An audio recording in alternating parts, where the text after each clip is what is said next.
Right. It's been a week since my last stream of any kind on any platform. It wasn't exactly a breakdown. Not so dramatic. It was just me being too damn tired. I've been running myself ragged, especially since I was trying to do 2 straight weeks of daily streams. No excuse, just trying to get as much fighting game practice in as much as possible.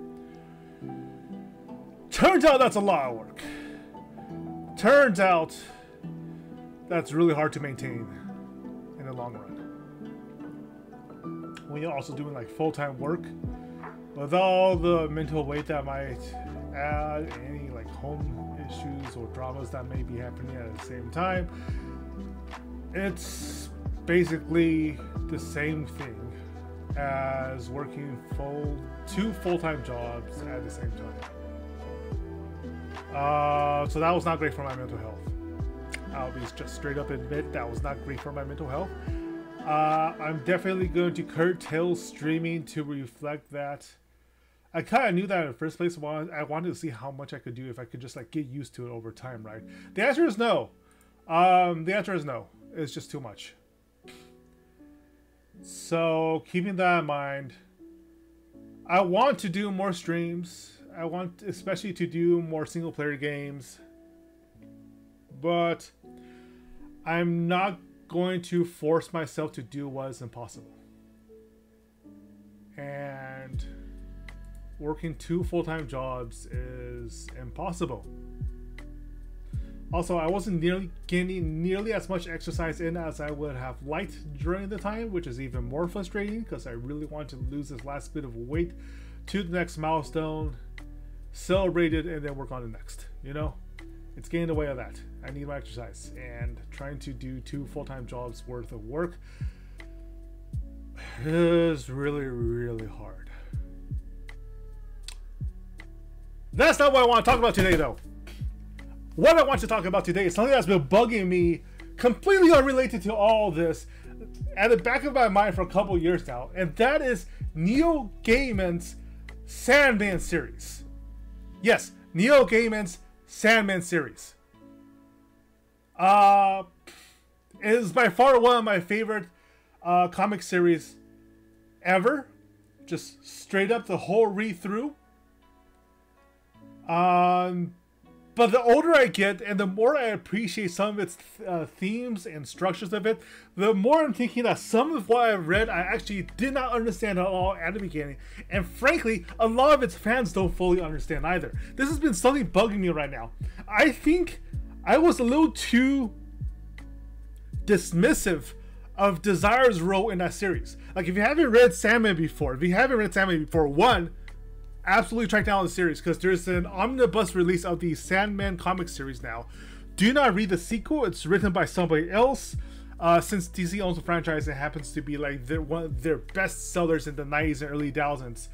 Obviously, they're going to try to keep the money flowing, right? But frankly, I'll be frank, the sequel to Sandman is not written by anybody of a similar writing caliber. I don't think it's a particularly bad series. I want to be honest here, just in case the word ever gets back to the writers in the comic, the artists, the illustrators of the new series, that somebody's been talking shit about them.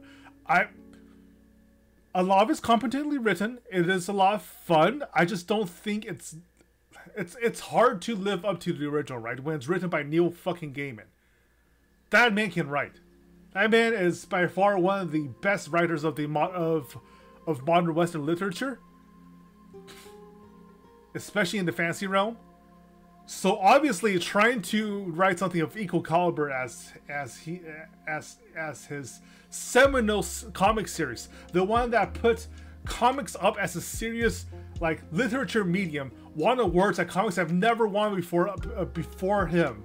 Like, obviously, that's going to be really, really hard.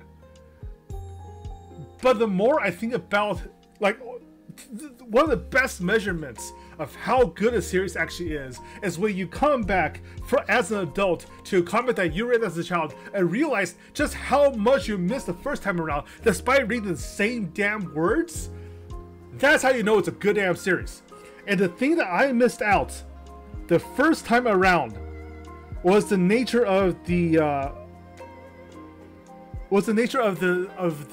endless family involved in as the core of the right to right. At its core, you can consider Sandman to be like to be roughly a family drama, as the middle child, the second eldest son of the series.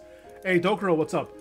As the second child of the series, the second oldest male sibling, right, is struggling with his family issues, struggling with his guilt, struggling with the dynamics of the mistakes that he made in the past. And then I realized something, that I was thinking too much of the dynamics of the endless as a wholly human function, right? What we know about the endless is, one, yes, the human level of how they're being portrayed is accurate to that aspect of them. But just as the Sandman is not just the figure in the gas mask or the hair and the ashen skin and the stars, like the eyes like stars, that's just one small aspect of him. And that if you try to confuse him as separate from his realm and from his office, then you're kind of missing the point of what he is as a concept, as a representation. But that's also true for everybody else in the series. Dream of the Endless is not just the man and not just the realm, but every single aspect of Dream.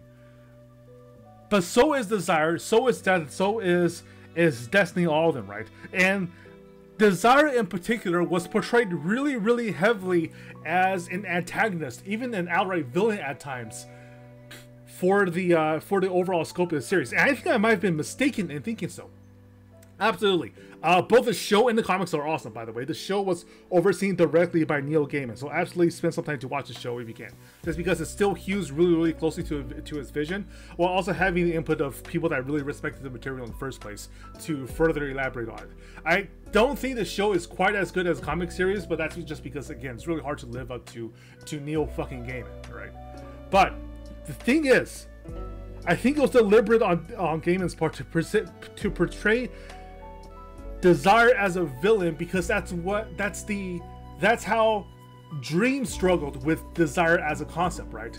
His desires for companionship, for romance, for love, for his family, and for the family that happens to be mortal, happens to be at odds with his responsibilities. But later on in the series, and this is a huge spoiler, by the way, so I would say cut out the next 10 minutes. Just like put me on mute for the next 10 minutes if you don't want to be, well, next 5 minutes. If you don't want to be completely spoiled. Like starting now. But the thing is, we learned really late into the series, as explicitly laid out by Death of the Endless, that a lot of the plot, a lot of what was going on in the series, even the things that we thought were just coincidences or unrelated, were literally dreamed up by Dream as what effectively was how would I put it? A ritualistic suicide, to take his guilt, to take all the things that he struggled with over the millennia and put a definitive into it, but he couldn't figure out a way to do it without removing himself from the equation, right? The same way that he couldn't follow his brother's footsteps and simply walking away from his duties. He was too honor bound. He was too strictly bound to the concept of his dream to simply walk away from it. So he had to kill the aspect of himself that was feeling all of this. That was beridden by the guilt of his neglect, of his angst, and all the mistakes that he's done, especially romantically, that he's done over the centuries and millennia, even like billions and billions of years since the start of literally everything, right? But that was his desire to die, right? There's a sort of incestuous undertone in a lot of what the Endless going through. Partially because the Endless themselves are not necessarily divorced from each other as a concept, right? It's hard to have dreams and desires being separate things. It's hard to live without death, making death a permanent part of every single aspect of existence, from destiny, from delirious and delights, to despair, to everything else, right? That's a lot of the thematic core, that you can't really be divorced from your family. Just as the major concepts in the universe although they may appear to be discrete, appear to be separate from each other, are still intrinsically linked to each other. And the link, I think, between dream and desire in particular is particularly strong. What ultimately settled on, at least within the last few years, is the idea that desire themselves, which is by far the least, like, is arguably almost as honor bound to their position in life and to their position as a anthropomorphic representation of desire, as dream, as destiny, as everybody else. And the only one that's possibly more so is death. And death comes to her responsibilities and a completely different path than any of her siblings. But think about how it feels to be the representation of desire and know what nobody else in the family knows except maybe your twin despair.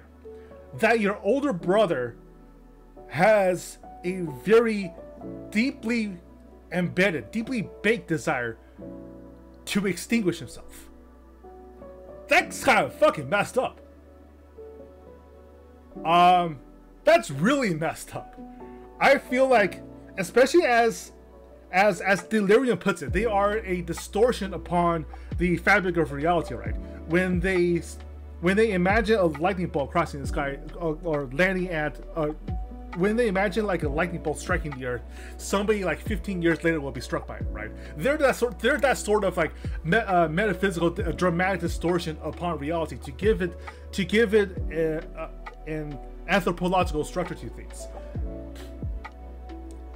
So it's not just desire as a concept that is driving a lot, like a self-destructive desire as a concept that's driving a lot of dreams' actions. It's desire as a thinking, sentient concept, sentient representation that has to struggle with the fact that the people that they're closest with are trying to destroy themselves in the process.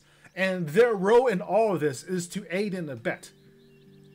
We see frames later on of desire not reveling in the destruction that they cause in their wake, but acting almost as if they are resigned to it, acting almost as if they are resentful of their position with it, right? Like I didn't really cop to what Gaiman meant by desire and despair being twins until I realized that a lot of what motivates desire isn't villainy, isn't joy for it, but a despair in their role.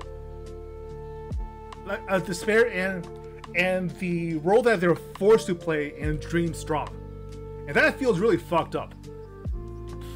I feel like understanding that if we understand desire as being really, really rigorously bound to their duties of their station in particular, like they are desire and the whole of desire, it feels really fucked up that they feel forced to be driven into dreams' suicide pact. Anyhow, that's what I want to talk about. It's really, really easy to portray desire as a villain in their story. But given what we know about their family, and especially the personality types that tends to be common among the Endless, with the sole exception of Destruction, who does feel responsibility for what he can personally reach out and touch as an individual entity, but is no longer bound to the responsibilities of his role.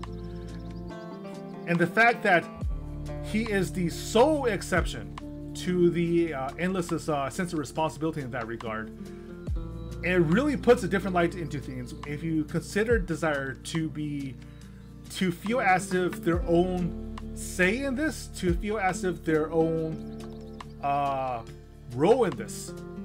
Oh, their gods are what the way that Gaiman described the Endless is that they are the concept beyond gods. Gods themselves are individual entities, but you can be a god of death while being only a subset of the concept of death itself. They are the anthropomorphic representation of these endless concepts, of these eternal concepts, right? So destiny, for example, would be the destiny of the universe at large, the destiny of the individuals. If you walk through Destiny's Garden, you will walk through a garden that basically splits in infinite directions, and yet your every step was predetermined in Destiny's book. Death, of course, is with all of us. Every single attempt to defy death hasn't really done so much. In the end, death is what closes the door on the entire universe, right? So on and so forth, with dream, with desire, with despair, with destruction, and finally delirium, which used to be the light. These are concepts that are older than the gods. They came first, long before gods were dreamed up. Or so they say. The metaphysics behind the Sandman series can get a little nebulous, because the fundamental concept is that it's very much the stories we tell about these higher order concepts far beyond human recognition, and that when you see a human or human looking representation of that concept, it is merely a representation to make it easier for you to understand, rather than meet the whole and entirety of that concept. So the central character for the Sandman, of course, is the titular Sandman himself, Dream of the Endless, which started in the DC concept as basically a superhero that would run around sprinkling magic sand on people to put criminals to sleep. But under Neil Gaiman's hands, has transformed into something a little more eldritch, a little more all-encompassing even. And the realm of Dream, for instance, although it has creatures and denizens and polities and locations that seem to be discrete, seem to be separate from Dream himself, is still only one facet, one aspect of Dream as a whole. So that's kind of reflected in how, if Dream is particularly moody, clouds will hang overhead. If he's having a really bad day, as if a mortal lover has decided to dump his ass, there will be storms, there will be rain, the whole place will be flooded. It'll be swamp-like, and whereas if he's happy, if he's feeling content, it'll be a much more happier overall place. Wicked, welcome to the stream. But yeah, if that is true for Dream of the Endless, then it's going to be true for all of his siblings as well, to a greater or lesser extent. The only one that doesn't seem to have that sort of like extremely complicated inner life is Death, who is by far the closest to living creatures, and therefore needs the least amount of separation conceptually.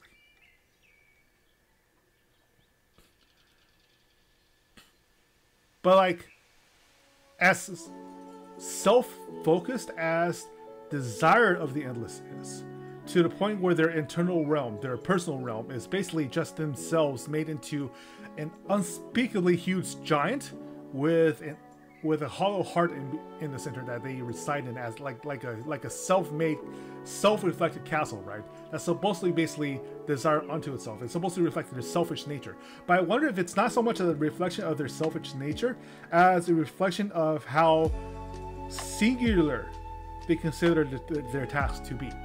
That there are no other aspects of themselves that they allow, right? Even Despair, their twin, has an infinite hallway of mirrors reflecting everybody that's going through a particularly tough time of one kind or another. And along with Despair is conceptually supposed to reflect is actually compassion, right? That they see their suffering of people around them, and they use their barbed hook ring to distract themselves from the pain of seeing others in pain. And the massive difference in that between how their realm is represented and how Desire is suggests to me that Desire finds themselves to be a lot more conceptually bound to anybody than even Delirium is, right? And while they don't get along necessarily, I wonder if a lot of what Desire is supposed to represent is actually supposed to be tragic, not self-absorbed. Or rather, that self-absorption that's reflecting in the character is actually supposed to be secretly a tragedy unto themselves. Which changes the narrative a little bit, right? It changes the dynamic between them and their siblings, and especially the self-discovery arc between Dream and Delirium, trying to find destruction. Oh, actually, yeah, that's... God damn it, when I put it that way, it becomes really, really self-evident. a journey to find his destruction, and it's Dream's own self-destruction that he's pursuing. Well, fuck. I haven't considered that at all until now. That's literally what it is, and it's spelled out so simply. If you simply discard all the details and boil it down that particular arc to its most basic function, it's Dream on the journey to find his own destruction. He didn't find his brother, but he still found what he was looking for in the end. See, that's how you know a story is so good. When it's that simple before you. When it's seemingly so obvious when you actually boil it down to its point. But like, it doesn't actually like, the way that the details hook together isn't so obvious until much later in hindsight, when you realize that Game was actually really playing around with the overall structure of what seemed to be a simple narrative. It could be, of course, I'm completely overthinking this. I will fully admit, it could be a completely overthinking this. It could be that I am doing that English literature thing where I'm imposing my own my own viewpoints to something that the author only accidentally sort of included as part of his overall theme, right? But I daren't say so because this is Neil Gaiman we're talking about. He has demonstrated more than a few times that he's capable of that sort of deep plotting. I should reread the whole series again. Again, I was really disappointed by the relatively newer sequel that they released, starting the next iteration of Dream of the Endless, right? It felt like they were trying to retread a lot of what was going through the original narrative without not incompetently, just lacking the depth I'm expecting of Sandman, right? Where there's an obvious surface level reading, there is the underlying reading that catches you by surprise, and then there's everything underneath, like the whole like iceberg of material that you can dig your way through and figure out, you know, read on stream. Temptation's there. I might do like a book reading like series instead to go over the themes, but reading on stream,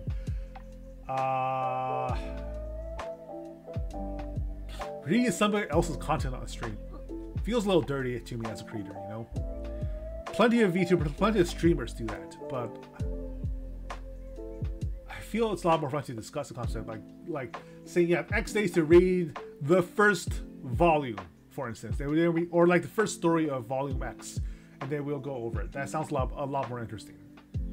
I might do that, just because there is a lot to say. There is a lot to break down in that series, just way too much. And again, a lot of it doesn't even like occur to you later until long after you've read every chapter, until the memory of the chapters become like structural concepts instead of every single detail and every single brushstroke. So you see the overall picture of them and how they link together instead of getting absorbed by the individual details. That's how you know like the story is particularly brilliant, right? When there is that sort of when even as the details fade, more of it becomes apparent to you. And it could be the death of the author situation, of course. Like I can't neglect that either, where it's not just the author imposing their vision upon the story, but the reader coming in with their context, with stuff outside of the author, or social context in structures that weren't apparent to the author, but still affects the reading anyhow, or are still legitimate to the understanding of the narrative. Also, definitely read American God if you can get your hand on. Yep. So far, I've only read American Gods in college. I've been hearing he's been considering a sequel to American Gods for ages, and there has been a couple short stories he's written as like sequels to it, right? That also further explored the concepts of gods still being a tangible presence and the Western culture just having taken a different role because of secularization.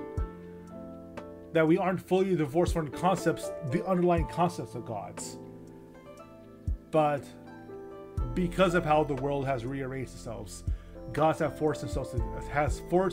forced to take like a background role rather than something directly overhead.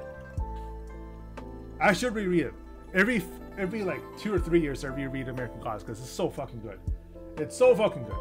And there are still, just like with Sammy, there are layers to it that only become apparent after rereading it or after not reading it for a while and just letting the underlying concepts simmer in the back of your head for a while. I wish I can read. I wish I had the capability of writing like that. And I understand that the capability to write like that doesn't come naturally. It comes with practice, right? So that also means that I wish that I have more practice time. Which also loops around to wishing I had more time to stream and wishing I wasn't working full time and therefore making trying to stream seriously more like a full-time job on top of a full-time job. And that's just been causing me so many frustrations over the last couple of weeks. Like I stopped streaming for the entire last week simply because I couldn't quite handle it, right? It was getting too much. The thing is though, I hate to say this, but it's not as if my mental health's any better after a week of not streaming. Because my desire to stream and make content outweighs the decreased pressures I'm putting myself by not actively streaming. I'm just trading one stress for another. That doesn't seem fair. That doesn't seem fair at all. I'm just trading one form of stress for another by not streaming. Because I like streaming. I like playing games on stream. I like reacting to things when they're happening because of me, rather than simply reacting to somebody else's content.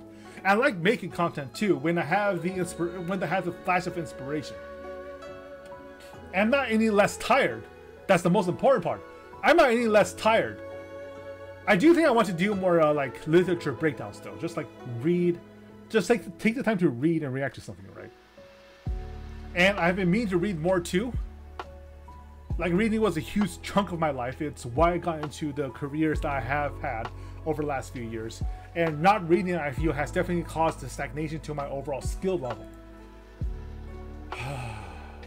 But what can you do? Adult responsibilities are a pain in the ass.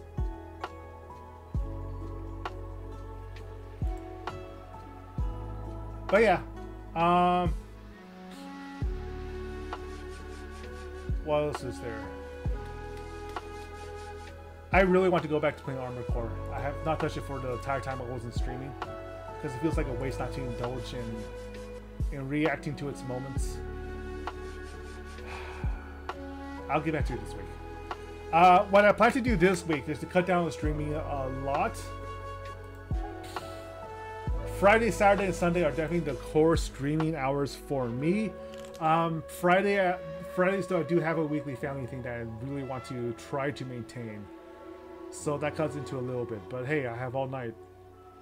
And weekday streams, I'm going to try to cut it down to just one, honestly. I need to not try to kill myself making content all the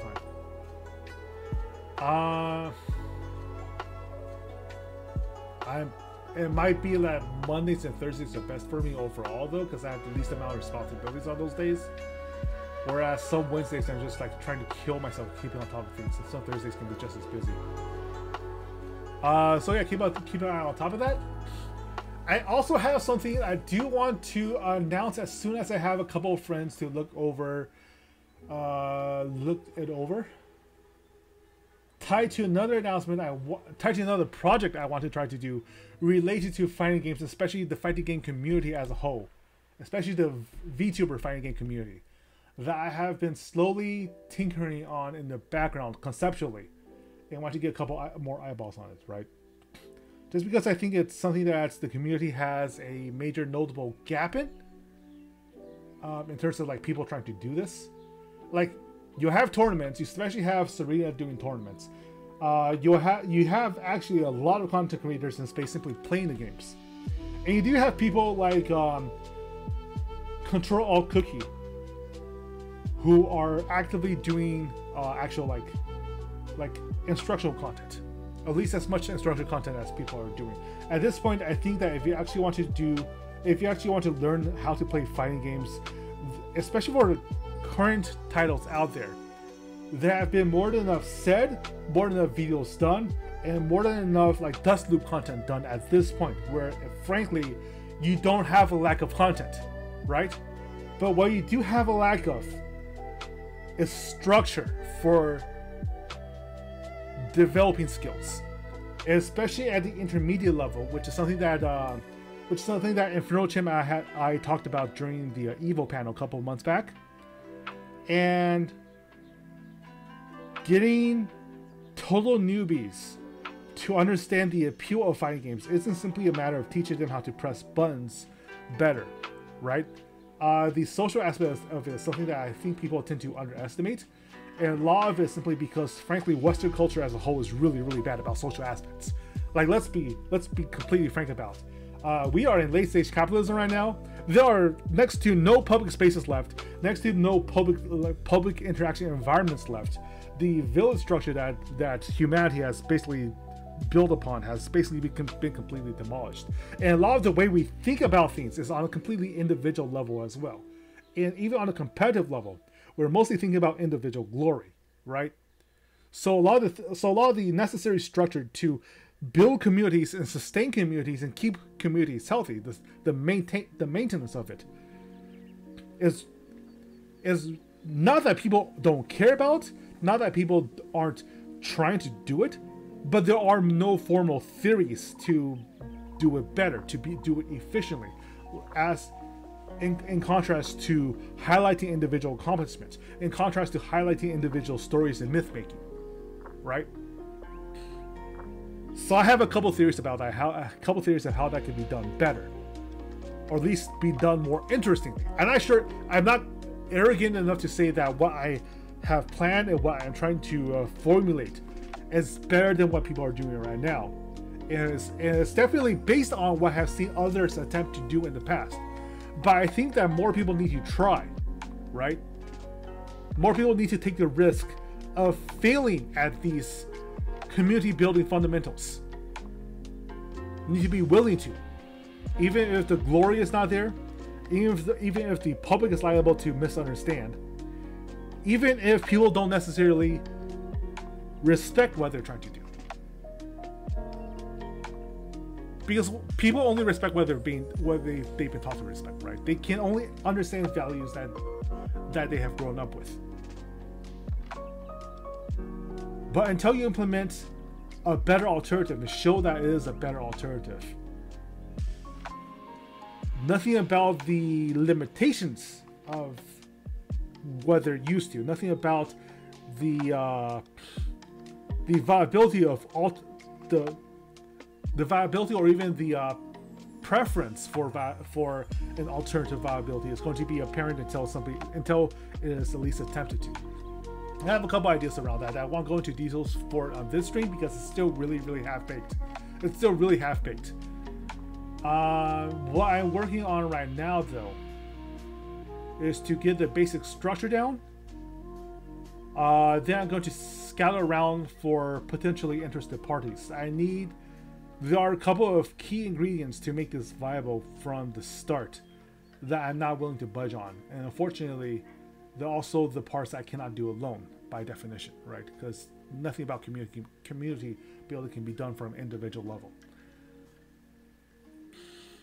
Like, all of this is in the background of a lot of people harassing tournament organizers and tournament organizers burning out because of how expensive it is to run events, especially live events.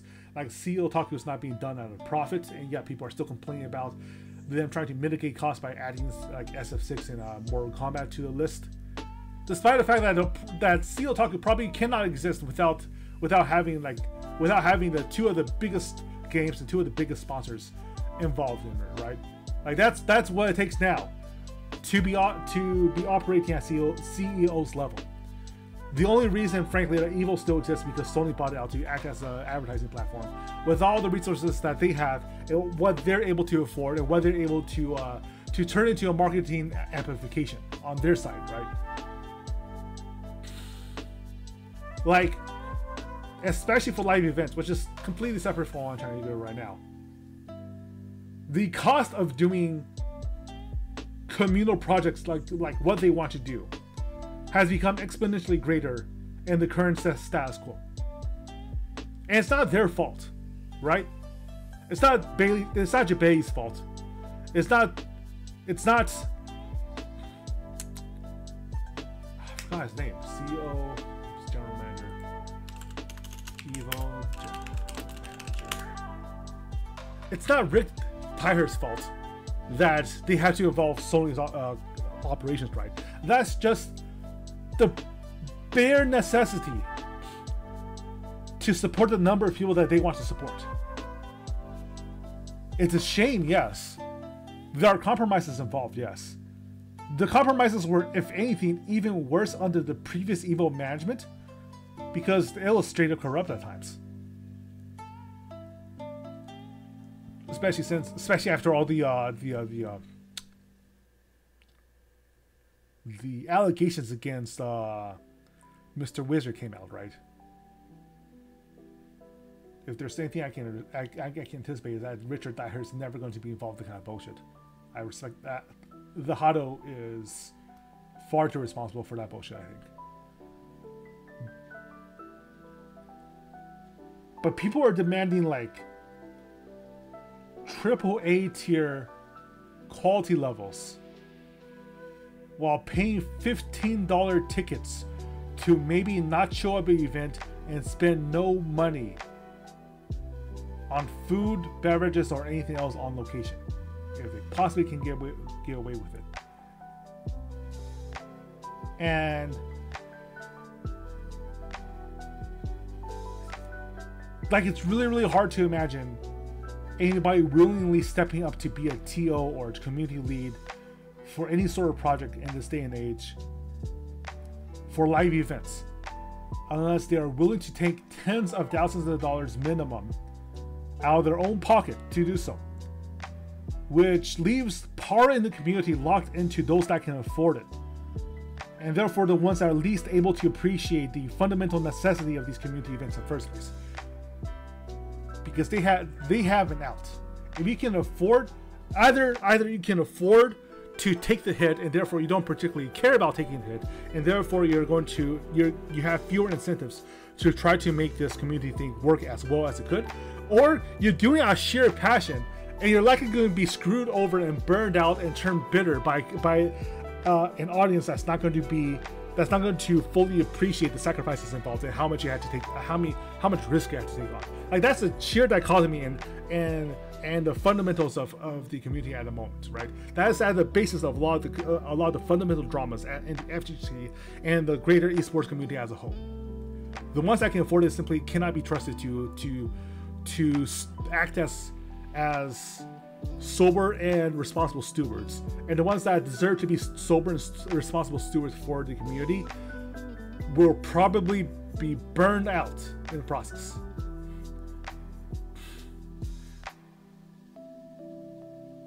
And that sounds really jaded of me, but that's simply the reality of the status quo under the economic status quo that we have to deal with, right? Because it all boils down to whether or not you can afford to take the hit. Now,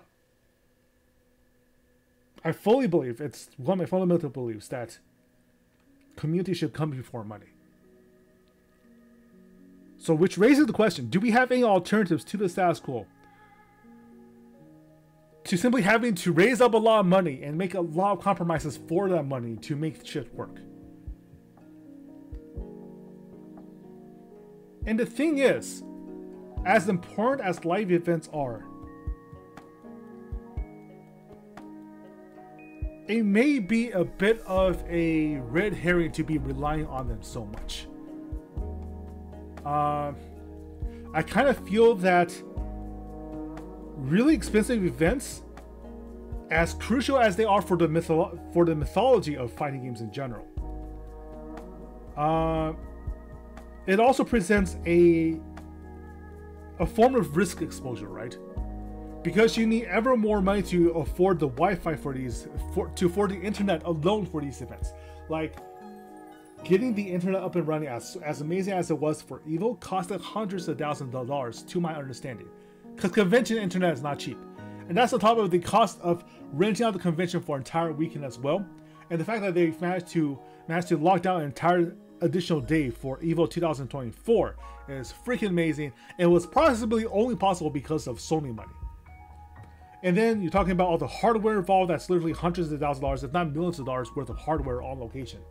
On top of every single other concern, especially the licensing agreements and trying to lock down the sponsors, having staff to run the event and oversee the volunteers, which you actually desperately need to run an event that attracts tens of thousands of people, of competitors at once. There's no way they can afford the sheer manpower involved, right?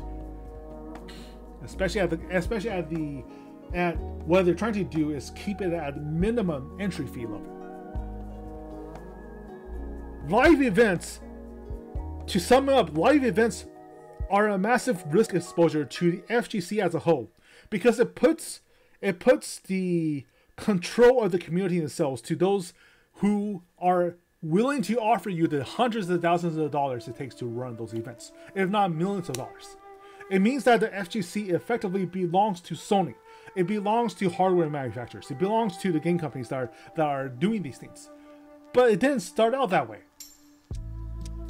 The glitz and the glamour of events, of majors like EVO, like CEO, like even Frosty Faustings to a lesser extent,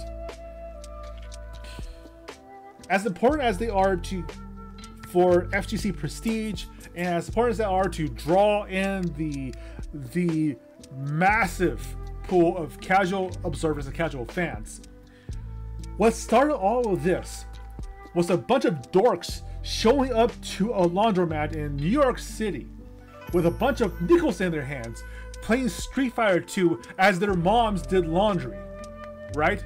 As their moms cleaned out their whites and their colors in their laundry machine. Sorry to phrase it that way, but that's how we used to split up laundry, right? We used to set up all the like brightly colored clothes and all the dark colored clothes and all the whites separate from each other, because our detergent would make all the color bleed together if we didn't. But those old school laundromats, with those old school detergents and those old school arcade machines that took nickels instead of quarters, was the fundamental of it.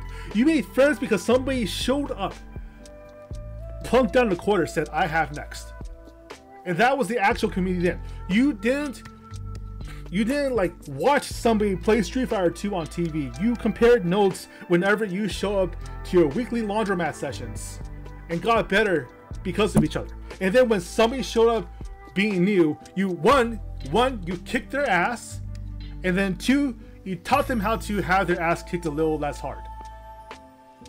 But you still had to kick their ass. That's important. A lot of what's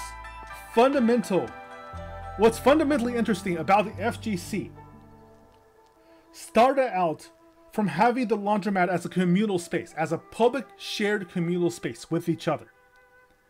To interact, to make friends, make relationships, to teach each other, to raise each other up, and when you need to punch each other down. Back to, if you see a particularly inflated ego, you think that they're better, that your skills are sharper than theirs, and the way that you press your buttons is better than the way that they're pressing their buttons.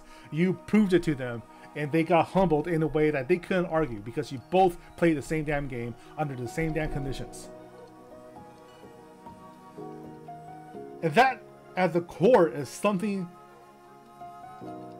to be preserved, right?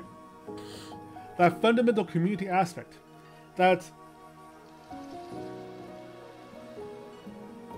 the way that everybody was under the same banner of skill development and evolution, and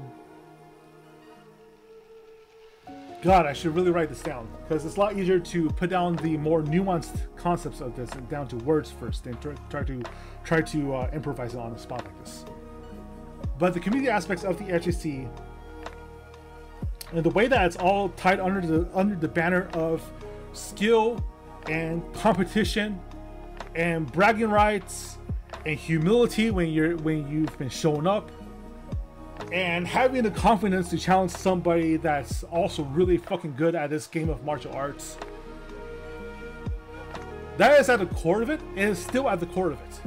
And a lot of what has happened over the last few years, especially ever since, now even before COVID lockdown, as these events grew bigger, as the corporations got involved, as it got more marketing friendly, especially now, when EVO attracts millions of eyeballs over streams, when people use it as a major advertising platform, where they've had to cut it down to T6 instead of top 8, in order to cram more ads in and cram more advertising space in, to make it more of a commercially viable engine. I think it's inarguable to say that a lot of what has made the FGC appealing in the first place has been diluted along the way.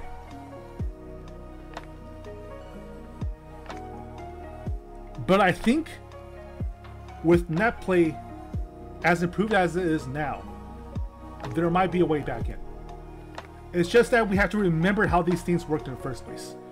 And it's not a matter of memory, but of innovation and outright invention. I think it's all the more important that we take the opportunity to try. And it is an opportunity, because there are no existing structures for trying to make NetPlay community outside of the established structures of Discord servers, of talking to people over voice chat, of asking individuals for a play, right? That alone is like the bare gist of it. It's the bare minimum of it. But I feel like having to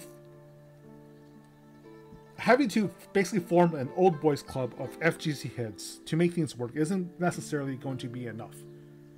There should be like a higher level structure to these things, right? To turn what's basically a couple of clans into an actual community, into an actual movement, into an actual subculture. Requires more than Discord servers. Requires more than asking people to play you, to work up the courage to play you, right? It requires a way to formulate this as something that you want to be approaching on a regular, predictable basis. Whether it's because there's something on the line, whether it's because there's like a structured program to this, whether it's because you've promised somebody else your time on this date at this hour every week, or once a month, or twice a month, or whatever the overall structure is. I think that in itself is extremely important. I think that if there isn't something like that deliberately set up to act as a structured way in, the community suffers for lacking that kind of structure. So that's my thoughts on it. That's why I've been stressing myself in some aspects on like writing up like a proper theory behind how to run a particular format, a particular approach to it. And it's not something I have completely written out yet, although I have to a greater extent than you might expect at this point.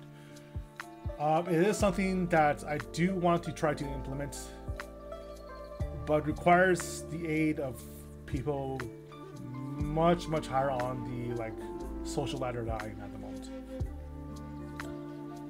Which is unfortunate, because why would they give me the time of day if I don't have something to prove, or at least offer something on the line to make it worth their while. Such is the way things are. I'm hoping that my theories of how to approach this is enticing enough that they will give me the time of day simply out of sheer curiosity. But I also feel I can't rely on that, which means that's going to cost me a little bit in terms of resources.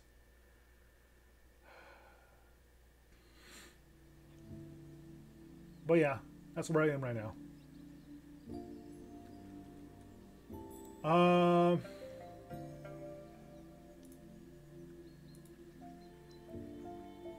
That's enough of that, though. Let me see. Already said she'll be streaming again soon. I want to see if she's back up on that. It is Orihime's birthday, by the way. My good friend Ori. If you have seen her on Twitch, you should definitely give her a follow. Say happy birthday to her. Say that Xander sent you once she is streaming again for her second session of the day. Otherwise, I will be putting up my schedule probably tomorrow morning. I will again be curtailing my overall streaming schedule a little bit just to balance out my mental health.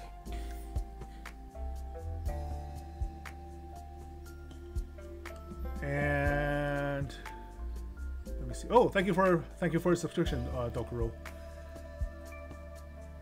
Yeah. And yeah, that'll be all for this week. hopefully next week I'll have more to say, more definite things to say, not just theory, but more definite things to say about what I've been working on for the FGC, and hopefully like a product demonstration too. Hint, hint. Yes, I said product demonstration. I'm also hoping to have my new 3D printer come in, because my old one, I'm afraid, I think it went too much and no longer works as well as I was hoping. I think actually I could probably get my current 3D printer working again, but I replaced the fan a while ago, and now it's having cooling problems, and that's cooling too well. So I'm thinking if I dial back the fan 50%, it might solve some of the adherence issues that I'm facing right now. But yeah, expect more maker streams soon-ish, especially if I get a new printer soon. It should be coming like early October latest, but hopefully before then. It's the new Creality Ender 3 version 3 SE, which comes with an auto leveler, anti-vibration mechanics, much improved UI, much improved dual Z-axis rods for better vertical control, and a direct extruder for more consistent prints. It's a much better machine. I am looking forward to it. It only cost me $200 as well, because apparently they're just going to get rid of their old printers entirely. God damn, that's a steal. Anyhow, 3D printing is fun. So yeah, that'll be enough for now. Look to my social media for updates on the schedules and streams. That's not only on Twitter, it will also be Tumblr, it will be Misskey, it will be Blue Sky, it will be Threads, because Threads finally has a desktop. So yeah, GG, thank you as well. Take care, as always, my friends. Eat well, and I will see you next time.